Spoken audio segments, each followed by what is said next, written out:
recording. And then you have about 20 minutes, right? 15, 20, so Okay, to cool. speak. Depends on if my next meeting shows up early. So, Well, thank you so much for squeezing us in. We appreciate it. So, I mean, that was an intense city council meeting. I mean, did you expect any of that, and what was your reaction? I did. I expected it. Um, when you are impacting people's lives, whether it's through employment or the ability to travel to employment or the doctor, things that are very personal, you get a reaction because it's personal. And it's personal to me. I don't want to do this, but we can only operate with the money that we receive. And gone are the days of operating beyond the limits of the money that we have. That's part of, again, that's that inflation. That's part of what got us to this point right now, where we are. Yeah, and I know that you just took over this year as interim CEO, and that 60 million, did not accrue overnight. However, after spending 2.5 years on the executive team, how did you not know that you were tens of millions in the hole? Well, number one, I became deputy in January of 23. Before that, I was the chief of staff. So, chief of staff, then executive CEO. And in those roles, I was not privy to what was going on in finance. I was not over finance, didn't see those records, didn't on a day-to-day basis, did not. Number two, there had not been public financial reporting. And I hate to admit this, but I didn't realize this until after I went back and looked myself.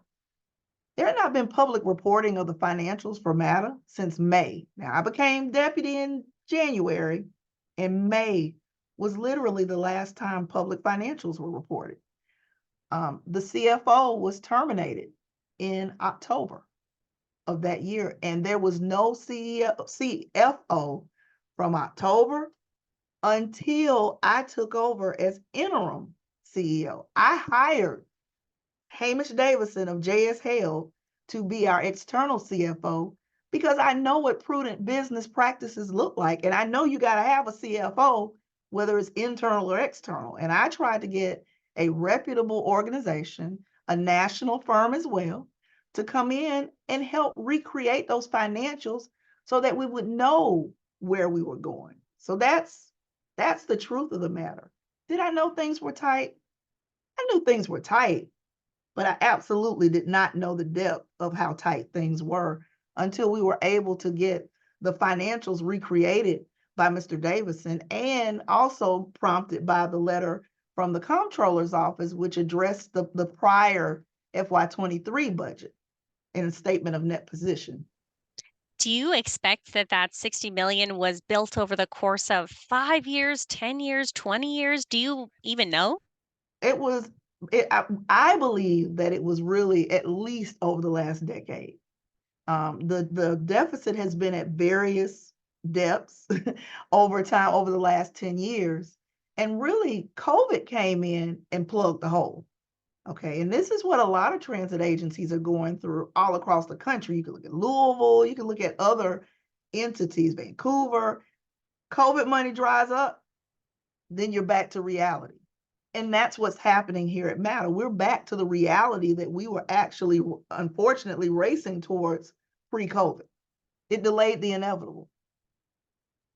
City leaders were questioning the salaries of your C-suite. Can you tell us how much your executive team makes, and if maybe eliminating one of those positions could prevent the elimination of routes? Well, let me say this. Our salaries are in line with other transit agencies of similar size and city population. What I will also say is that no one termination of a C-suite employee is going to prevent what has to happen. It takes $85 million to operate if we were going to continue the way we are today. We have funding that equals up to $67.8 million. I don't even think, I mean, I know our whole C-suite together doesn't make $20 million. in a year. So that would not close the gap. But what I can assure you is that everything is on the table. We are looking at a complete shakeup of our entire organization, and everything is on the table. Di- Did you add any positions to your executive team when you joined office, like any new positions, or did you bring in any additional consulting or attorney's fees? Well, let me say this. I brought in JS Hale. We know that.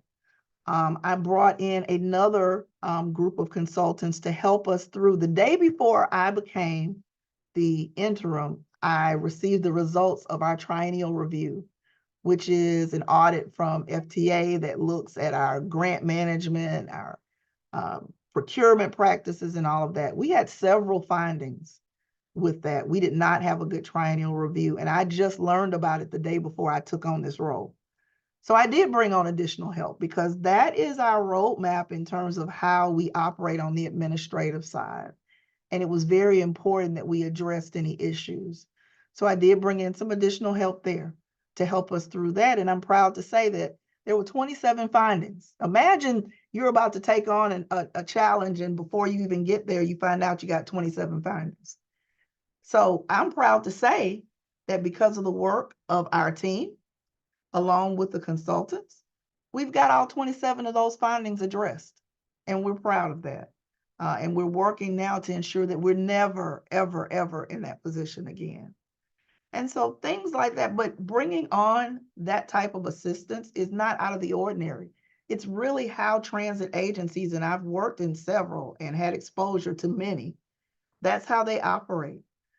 From time to time, you'll have to do that. We eliminated positions. I have brought on actually one C-suite level person, my chief administrative officer. He was recently promoted into that role. He actually came as the chief of partners of programs and partnerships. The original focus was to build more of a connection between MATA, the business community, to help us find out how we can better serve the community through routing, through offerings, through education, just through collaboration. And so that was a primary focus in the external affairs realm for that role. Well, we just eliminated that role. And he actually took on the challenge after the departure of our prior CAO. He took on that role and was promoted into it. So we've eliminated that role. So there are other roles. At one point, there was a chief communications officer. That role has been eliminated. So there are high-level C-suite roles that have been eliminated. And keep in mind, we still don't have an in-house CFO. So for right now, that position is eliminated. We're using an external CFO. And we probably will for the foreseeable future, just so that we can get stabilized. And they've already done quite a bit of work in helping to reestablish our financials. And so all of these are common best practices that you'll find in other transit organizations. And we are really committed to really running this organization well. But I inherited a lot, things that were years in the making. And I've only been in this role for 7 months. So I can't, just as they say, Rome wasn't built in a day, the new MATA won't be built in a day either. And I know city leaders really want to see kind of like a line item budget and they want to see each individual category. Do you anticipate being able to provide that? I do. So I report to a board of directors. And so the MATA board actually has to discuss and actually approve the budget before I can just widely disseminate it. Now, I did make a copy of that draft budget available to them, and I'm not sure why that particular council person didn't have it, but I have made it available. I do intend actually to do a budget presentation for the council in 2 weeks when we meet again. Could you share with us what you sent to council, if you wouldn't mind forwarding that over? Well, it's something that's between our attorneys and their attorneys. So it's actually not something that I can just easily, readily share. But if we do respond to open records requests. Happy to have our attorneys take a look at it. But if it's communication that goes between our attorneys, it's not something that I could regularly share. But again, if you come to the finance committee meeting this evening, you'll be able to see it, take screenshots of it. We'll be discussing it very openly. And so you'll be able to get a feel for where we're going with this budget and whether or not it will ultimately be approved on the 27th. Okay, so you'll have the specific numbers tonight then. Yes, I'll have specific numbers tonight, but they won't be finalized until next week at the board meeting. Okay. We have read, and it is public knowledge that you were fired from your previous position.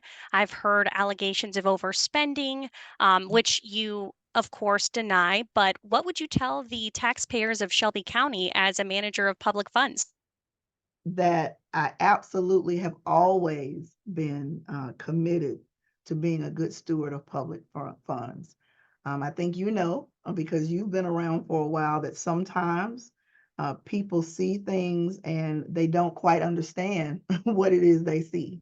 And I think that's simply what happened. But there is a track record, and there are people that were on that board that will tell you that I actually left the agency in better financial position when I left than it was when I got there. That agency was in the red when I got there. The agency was in the black when I was terminated. And so, while that may have been a stated reason, there were a lot of other things in play. But I am glad that I had the opportunity to serve the citizens of Chatham County. And I'm equally as happy to serve the citizens of Shelby County. And I bring all of those experiences, good and bad, to this situation. And that's part of what I believe has equipped me to be able to rise to the occasion and actually see matter move to the new paradigm. Thank you. And final question, what would you say to the employees who are worried about losing their jobs and the riders who worry about losing their routes? Well, let me say, even though I am not the catalyst for this, I am sorry that this is happening. I truly regret that this is happening. Um, it impacts me deeply, just like I indicated, in the council meeting. These are people that I worked side by side with for the last 3 years, but we have to operate within our budget. We can't operate outside of the confines that the budget prescribes. And so we're still working with our partners. We're looking for opportunities to bring in additional funding. And I will be the first to say if we can identify additional funding, a better way, a different way to go about doing it, I'm open to it. But until those things manifest, I have to operate within the confines of the funding that we have. And that's fiscal responsibility. Okay. Interim CEO Malden, thank you for your time. Is there anything that I did not ask that you'd like to add? No, I think that's all. Okay. And then so far, I know, so today we saw that it was 18 trolley operators because I know yesterday we said 17, but it's 18 now who've been laid It's off. well, it's not 18 trolley operators, it's Okay. actually 15 trolley operators, 2 laborers, and 1 administrative employee. Okay. And then do you expect, I mean, I know you said indefinitely, but any idea maybe next year, next budget cycle? What do you think on the trolley service? I hope that we can get the funding that we need to bring the trolley service back. It really remains to be seen if that will happen, and so I'm for it. I wanna see the trolleys return. That I know that that is a very historic part of Memphis. I know that people who live downtown, people that play downtown, people that visit the city utilize the trolley service. It's on 80% of the literature for the city of Memphis. And so I'm absolutely a proponent for bringing them back, but only if we can bring them back safely. Thank you so much. Those were all my questions. Thank you, and you have a fantastic day. You as well, and we'll All probably see you soon. So thank you again for your time. right, bye bye.